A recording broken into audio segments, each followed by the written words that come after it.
يا قول ابو يوسف الافكار متضربه ونوم الاعيان ما رفرف بها حجبه والنفس ضاقت ونيران الكبد لهبه هموم في وسط قلبه من حيا صاحبه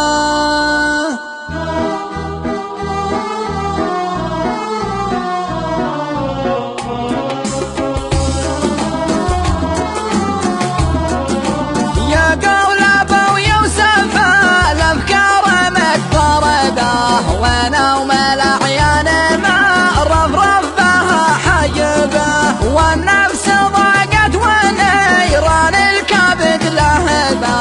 هموم في وسط قلبه من حيا صاحبه حميت ما بيت حن الهيج المنيبه من بعض الأصحاب يا حمى على شربه مهما تحملت لأجله نيته خربه وبعض الأصحاب بالعادات لا تحسبه لا قلت له وين غار مقطعة الجذبه والبعض لا عادة تدله ولا تطلبه حتى لو انته تحبه صارته عيبه من كثر كذبه كلام الصدق ما يعجبه ورب رجال لا شر المره تقلبه وبعض الاصحاب لا تسخى عليه كسبه واعمل حسابه وبالقول الناقي خطبه اعتز به وابتغر به ساعة النايبه وتنشرح من جوابه لا تعد ويتبه وصاحب الوجه ما